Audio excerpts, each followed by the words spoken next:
দেওয়ান বাড়ির দেওয়ানের সেই 6 বছর বয়স আমার মাকে বলতো, আমার মাকে বলতো যে তোর মেয়েটা আমাকে দিয়ে দে, আর আমার একটা ছেলে তোরে দিয়ে দে। বলে না দাদা, আমার যেটা কলেজের ছেলে ধর সবই আপনার দিতে পারো। তারপরে মা আমাকে বলছিল যে বলবে আমি যত আদর যত্ন চাইতেছ আমার মাকে করবো, তুই কখনো নিষেধ করতে পারবি না। বলে না আমি করবো না। আমার এমন ওরা কপাল, যখন 6 বছর বয়স ওই মামা বলতো মৌসুমি গান গাইব, আর আমি টাকা টোকাবো ওর সাথে সারা বাংলাদেশ সেখানে যাবো। মালিক তার ভাইকে লিখে এই জন্য কবুল করে না। আমি গান শিখে গাই, কিন্তু আমার মা বাঁচতে নাই আমার। তারপরে বাবারে কিছুই করতে পারলাম না, কারণ আমার মায়ের গর্ভে কালো বাবা, শিমুল ভাই, মাহবুব ভাই, জালাল বাজা, আমার মায়ের গর্ভে আমরা একটি ভাই, আমি একা বোন। আমি মনে করি যে আমার যদি একটা জোরের বোন থাকতো, আমি ওই বোনের সাথে আমার সুখ দুঃখ সব কিছু শেয়ার করতে পারতাম। আজকে কালো বাবার যিনি পুত্র, আমার ওই বোন জানে যে মা কি দোষ। পিঠা বলেন সীতা বলেন বাবারে বাপ সমান কেউ না বলেন, টুকু বলেন সেই জগতে আমার মায়ের মতন কেউ হয় না। আবার যিনি জনম দুঃখ মা, আমার গর্ব ধরে মা, জানি না রে সঙ্গীত গানে আমাকে ভাগ্য দিয়ে চলে যায়। আমার মা প্রতি দৈনিক কম হলো আমাকে 5-7 বার বলবে, আমার হাতে বিরক্ত হয়ে যায়। এত ফোন বলে বুঝবি না রে, আমার একটা মেয়ে একটা ছেলে, ও কিছু বলে আমি মা, আমি তো আর বাঁচবো না। আমার সন্তান আমি বুঝি একদিন আমাদের মতো হয়ে না, তাহলে বুঝবি তোর ভাই রে, যদি বাবা ছোটবেলে মারা যায়, তাহলে যদি বড় ভাই থাকে ওই বাবা কষ্টটা ওই ভাই বুঝতে দেয়। এই পৃথিবীতে বাবা বড় বোঝা কি বলতে পারেন কেউ পারি না। বড় বোঝা হচ্ছে বাবার কাছে সন্তানের লাশ, বড় বোঝা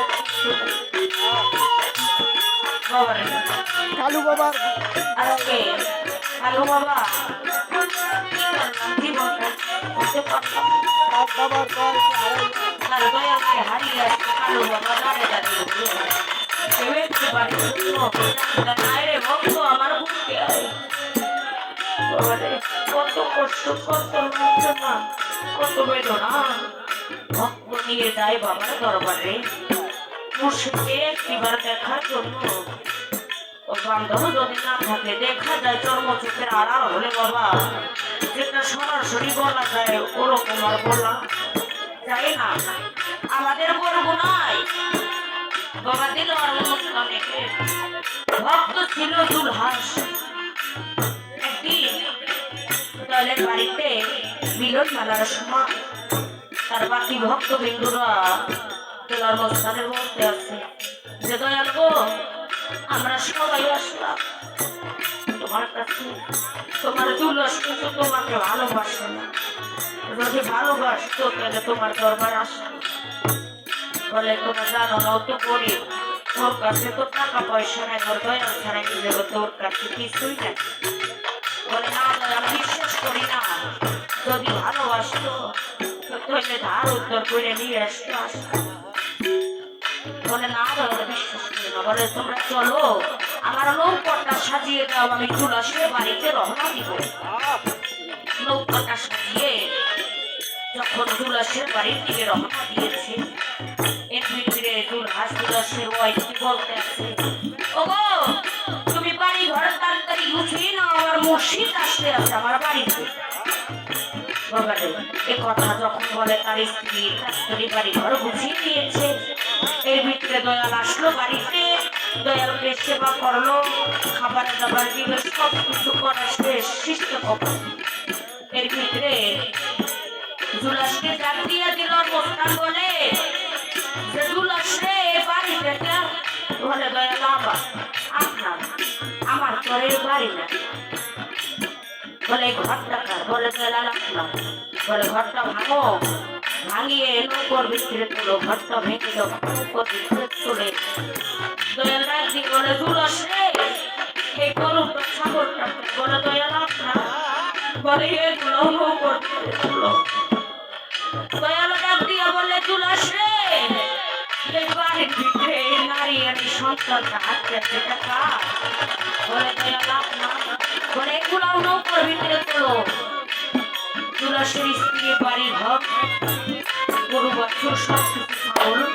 নৌকায় যখন তুলে নৌকা যখন ছেড়ে নদীর মাঠ পয়েন্টে গেছে বাবা দেখে জুলাস নদীর কিনারে হাতে ভাইরা বলে তুমি জুলাসের সন্তান সামনে এগুলো আনছো এর জন্য তোমার জুলাস বলে না রে এর জন্য কান্না বলে দয়া এর জন্য জুলাস বলে নৌকা আবার ঘাটে ভিড়াম নৌকো যখন হাতে ভিড়াচ্ছে ডাক দিয়ে বলে জুলাস রে তুই কি বাড়ির জন্য কান্দ বলে না বাবা বাড়ির জন্য গরুর জন্য ছাগলের জন্য তোর স্ত্রী পুত্রের জন্য বলে না বাবা আমি কান্না করি তোমার নৌকার ভিতরে আমার ঘরের জায়গা হলো আমার বাড়ির পশুর জায়গা হলো আমার স্ত্রীর পুত্রের জায়গা হলো আমি জুলাসে বলি পাপি আমার জন্য ওই নৌকার ভিতরে জায়গা হলো এই কথা শুনে যখন জুলাস বলে আমি চিন্তা দিল আর মুখের ভিতরে নিয়ে বলে তোকে আমি বলেছি না খুঁজে এই বউ মায়ের সম্পদকে ভালোবাসে না ও ভালোবাসে আমাকে ওদের ঘর সম্পদ চাই না তাই তো তোকে বলেছি